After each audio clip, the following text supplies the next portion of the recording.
It's all about striking a good conversation with a tech. You know how children are. They'll ask, "Ye kyun kiya? Why did you do this? Ye kyun nahi kiya?" I can refer as many people as I want. Have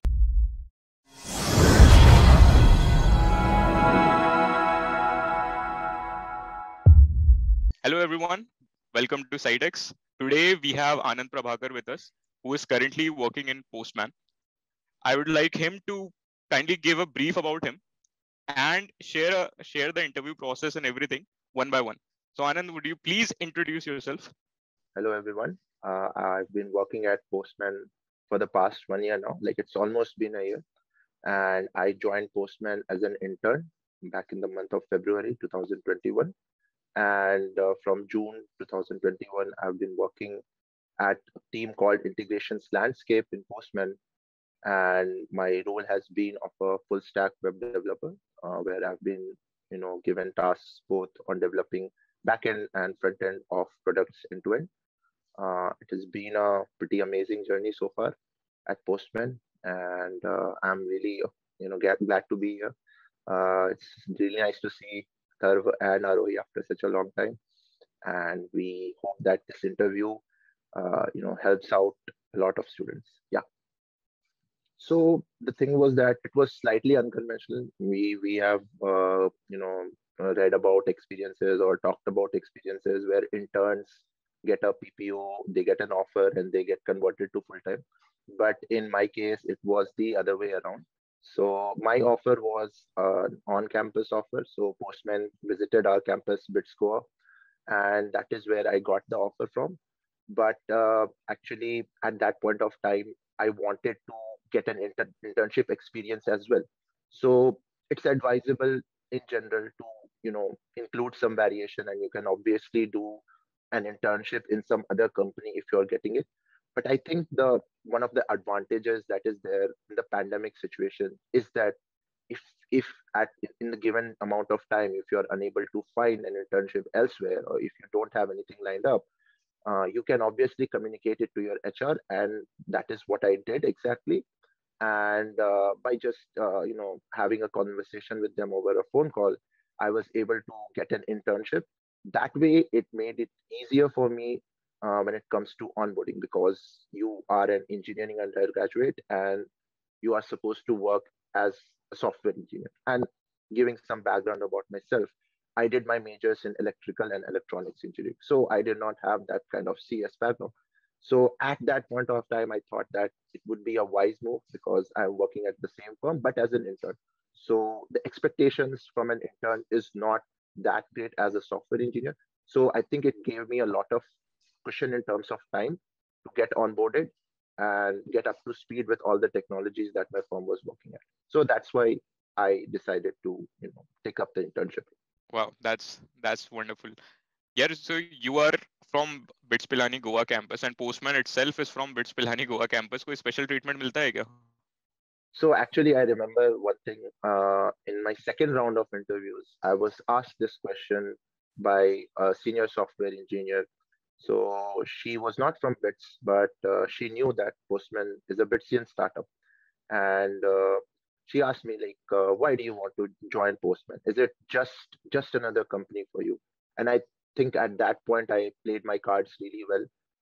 I was able to make the interviewer feel that Postman is just not another company for me, and definitely it wasn't, because I was a member at Alumni Relations Cell Score, and I remember very distinctly that when Postman became a unicorn back in 2020, I was the one who made that Facebook post announcing to the bits community in general that Postman is now a unicorn. So I know that the visibility of Postman is not that great when you compare it with firms like TCS or Accenture or any other well-known firms, maybe Flipkart or Amazon. But as a Bitsian, I think everyone in Bits knows about Postman and what good work is being done at Postman. So yeah, I think maybe they have a knack for taking in Bitsians, and there is a healthy number of Bitsians in Postman.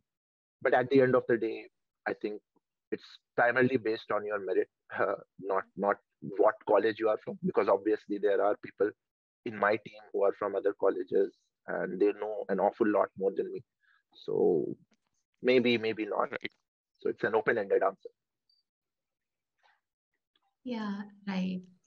So, like, as you mentioned, it was an on-campus offer. So, like, can you just walk us through the application procedure and like how did you apply? What was the response time? Okay. So all colleges, most of the colleges, they have some software where basically every job opening that's there that gets listed. So same was the case in our campus as well. So we got a notification that okay, Postman is now open to applications. So it had some criteria that yours. I don't think it had a CG criteria that your CG had to be more than a particular number, but there were no backlogs required or so. So we already had our resumes made through that particular platform as well. And so I applied. So it was just click of a button and there you go, your application is submitted. And because it was an on-campus offer, a primary level of resume shortlisting was not done, which may be a case when you apply off campus, when you apply it through their portal. So most of the companies use a software called application tracking system, ATS. That's what it's called. So I don't think that was the case in an on-campus scenario because everyone who applied for it or everyone who was eligible and applied got a testing. The test was on Mhm. HackerRank, and it was a data structures and algorithm based test, which also had questions from basic computer science knowledge, mental ability, and stuff like that. Got it. Got it. So after you gave this test, how long did it take for the company to reach you? For what was the response time? Ki, hey, now you were shortlisted for this, and now we have an interview scheduled with you. So, I'll just give some background about all this because when you talk about placements in colleges like IITs and BITS, so it usually takes place in lots. They're called days. Basically, what they do is they bundle companies in a lot, and when they have a substantial number of companies, they call it that particular day.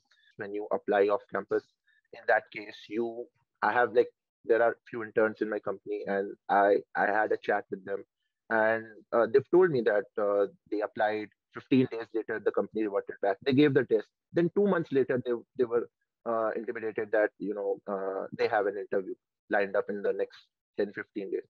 So it depends, it can take a couple of months more than that in an off campus process, but in my case it did not take more than 2 days. What was your first round about? So okay, so first round was all about. So that's one thing that most companies don't practice, and which is the case in Postman. That once you clear the first test on HackerRank, you don't have to worry about DSA. DSA, they won't ask you DSA at all in all the three rounds that will follow. So that is something that's pretty peculiar to Postman. And in later sections, I'll tell you why that's the case. So the first section was the first interview was taken by a senior software engineer, and it was all about computer networks and operating systems. It was about, for example, there's a very classical question that tell me what web browser do you use? You can say I use Mozilla. You can say I use Chrome. Whatever web browser is your preference, you can say. And then they'll ask you, okay, fine, I want to go to google.com or I want to go to facebook.com. I type the URL. How does it all work? How is the page loaded? How are you signed in, and how does the feed page open and all? So there's, I think when you study computer networks, it is one of the most basic questions that you study, how the entire process of getting the data from the server to client and displaying it takes place. So that was one question. And there's one question that they ask to every interview that's there, that is, have you used Postman or not? Okay, as a product, Postman as a product, have you used it or not? So in my case, like in my experience, I've seen that almost 60 to 70% of people who make it to the interviews, they have used Postman till that point. So maybe they'll get a question based on that, that have you used collections? How do you use workspaces? What is an environment? What is a monitor? If they have used it, it depends on the extent of use. In my case, I had no exposure to Postman. So that's why I was asked this question. So I think it majorly involves around these two questions. If you have used Postman, maybe they'll ask you something in detail about what technology, what particular part of Postman have you been exposed to, and can you explain? Do you have some clue about how it all works? And if not the case, it's all about computer networks. Then you know, OOP. to top it off, like icing on the cake, they asked me a few questions based on who, and I think when you go through that Geeks for Geeks material based on who, I think that's not more than 10 pages in total. You'll be comfortably able to answer all the questions they ask you from who. Got it. So this was just one interview, or were there like three interviews, and this was No, the no, it was content one in all interview. three interviews? No, it was one interview. So every interview is designed in a different way, because there Uh-huh. are three, different units, and each interview serves a purpose. So it was round one because it was basically intro stuff. Okay, if the candidate is actually up to speed with what's happening out there. Okay, and I found the questions to be slightly unconventional. They were not very standard questions that you can expect anyone to ask you. Even I said that maybe this is a type of question you learn a lot about, but it was pretty open ended. It was not a hard and fast answer that was expected. It was not a binary way of analyzing your answer. Because at every point, maybe you are stuck, or maybe you know something about a particular part, maybe you know a lot about DNS. So you can, based on how you explain and how you communicate, they can stop you there. They can go in depth with a particular field, or maybe if you're not exposed to, or if you're not comfortable with a particular part, they can even choose to skip that. So it all, if you are a tech enthusiast, I think the first round of Postman would be a cakewalk for you. How many interviews are there, and what was asked in those interviews? So first you said is technical, and you gave some Mm, topics on which you answered. mm, What about the other mm. interviews? So other two rounds, the landscape changes dramatically. It's all about your resume. It's all about your resume. Okay. So the second round is also, taken by a senior software engineer, but they're only interested about your resume. So maybe you did some internship, and you did a project, or you wrote a paper or whatever. So they'll try to, so whichever out of them is most relevant to what Postman is doing. So if you had a project in development, if you had a project in, let's say you worked on back end of something, or maybe you created an API for a particular organization. It can depend. People do different kind of stuff in the development domain. It could be just the front end UI UX of a particular website. So they would like to talk about that. They would like to talk about what kind of technologies did you use, why did you use, because I think in the interview, in the second round of interview, why is a bigger question than what. Okay, what did you do? Because we as undergraduates, we are not you know at that particular level where we are building the best in class product. Okay, we are just trying to learn new things. But one thing that should be there, that they want to know about every candidate, is that did that person stop at a point and think that if I have to solve this particular problem, what should I do? What database should I use, or what kind of CSS styling should I do? Should I just use Bootstrap, or have a dedicated CSS for it? It depends on how much time you have, what kind of deadlines are you working on, and how vast is your project. So if you created an API, did you use Postman for that or not? If you didn't, what are you using? Because Postman has that sort of monopoly when it comes to API maintenance and testing. So it's very hard for someone to work on an API and not use Postman. So those are the kind of questions they'll ask. They may ask you that if you use this particular database, or what was the kind of payload, or what was the kind of data that you were storing in that database. If they see that this data that you stored in a SQL database suits more to a NoSQL database, they'll ask you that did you have some kind of budget constraints, or did it ever strike your mind that you should have used a NoSQL database? And then it's open-ended. Like you can say yes as well as no, and you have to have your reasons. You basically need to be in that particular position where you are ready to defend your resume, and you know your resume like the back of your hand, every technical aspect associated with it, every decision that you took.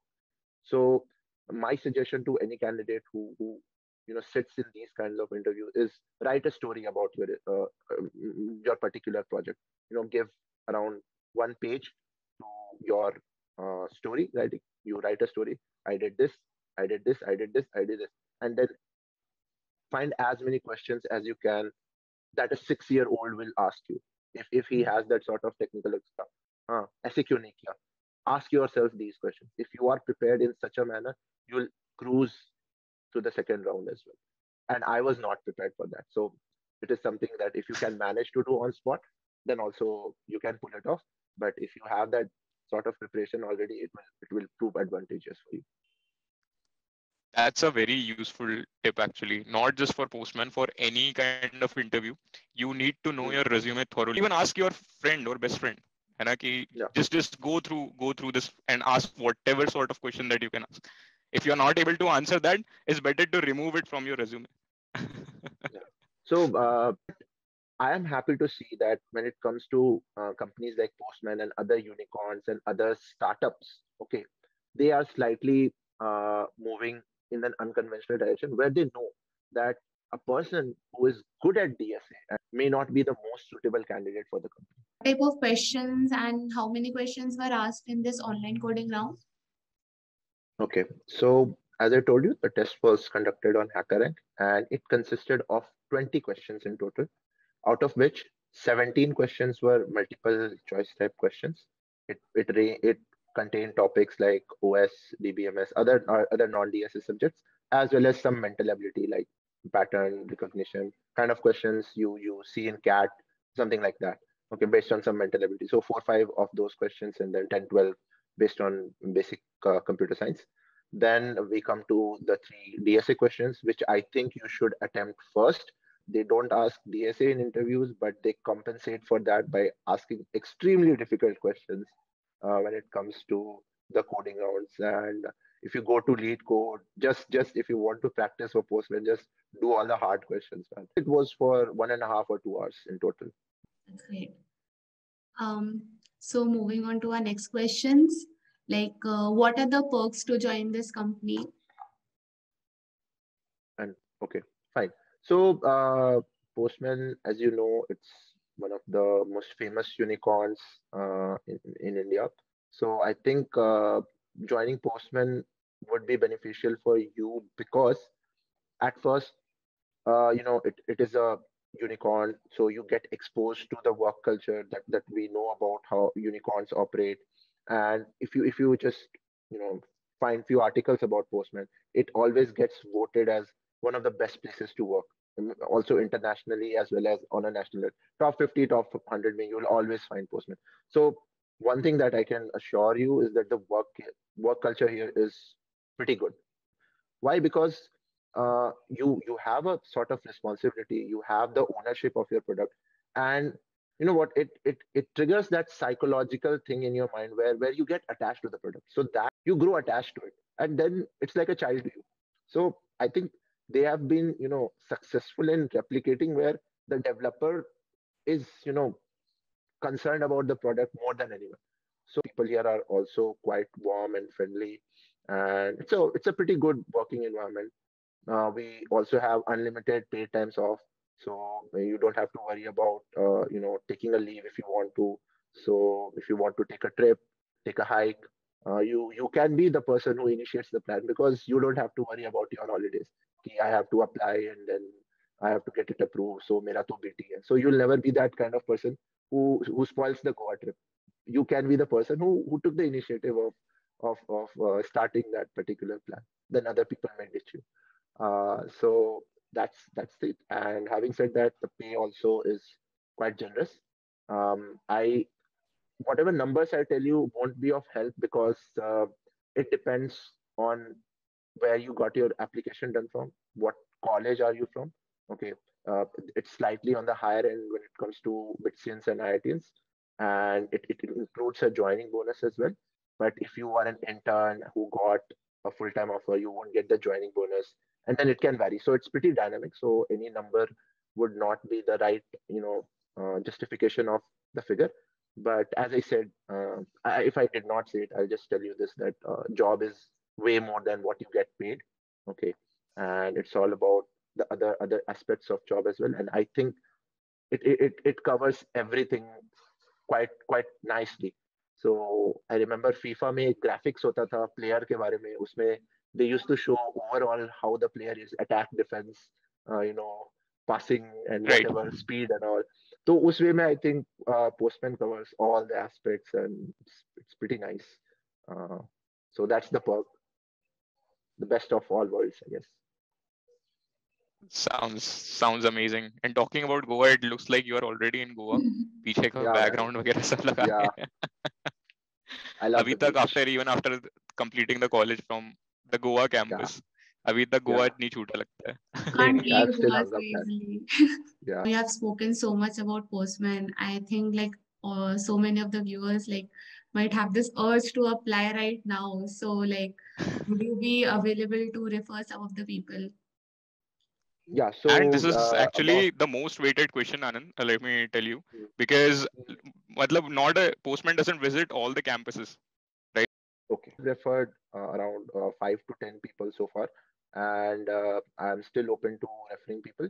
Uh, what may happen in this case is that if the vacancies that you are looking for that may not be available, so I'll have to check on the internal portal and let you know. But one thing that's I think evergreen, which works every time, is applying for an intern. So if you are looking forward to applying for an intern, then you can reach me out anytime, and I'll be more than happy to refer you. Uh, Regarding other posts, it depends on the availability. So we check on the internal portal and let you know. Great. I think one more thing which I would like to ask is that as you mentioned, you were open to refer some people. Are there any particular qualities that you would like to point out which are the best fit for working at Postman and yet you would be very interested to refer these kind of persons? So I don't have sort of preference. Why? See, there are a kind of there's a kind of candidate that are suitable for postman. But why I can't be selective about those people is that when you are an undergrad, you don't have a lot of choices in terms of what project are you working on. जब हम undergrad के level पे काम करते हैं, we work at a scavenger kind of level, जहाँ पे हमको जो मिल जाता है, जो opportunity मिल जाती है, we cannot be that choosy कि मैं तो यही करूंगा, मैं तो वही करूंगा, ठीक है? And in most interviews it will backfire. When you tell someone कि मेरे को तो ML में ही बहुत enthusiasm है या मैं तो सिर्फ dev वाला बंदा हूँ, maybe that company is not looking for that. आता है job description में SDA, but you don't know कि तुमको किस team में मिलेगा and क्या काम. तो I don't think being selective as an undergraduate is a good strategy. So I can, because I am an SD1, so maybe I'm not the suitable candidate to refer you for SD2 or SD3 positions. So maybe mostly the kind of people that will approach me are basically undergraduate students or students who just graduated, right? So in that case, I think your past experience just shows that you were curious to learn and try out things. Maybe you liked them, maybe you did not like them. So when it comes to me, if no matter what background you have, अगर कोई भी internship करी है या DSA का, if you have a good level, if you are confident about this, again, it's all about you, not about me. Okay, I can refer everyone. Okay, and then it's up to you कि आपका interview कैसे जाता है, and what do the other people who are taking your interview think about you? Are you that kind of a person that they are looking for? The team is looking for. If you fit it, you are in. That's great. That's awesome. Yeah. So I think what we can do to get people referred is we can create a form where people can, which will be available in the description box. So first of all, thank you so much, Anand, for taking out the time and answering all the questions so thoroughly and so well. This was a wonderful session. Not for everyone who's gonna watch this, but even for me and I'm sure Arohi as well.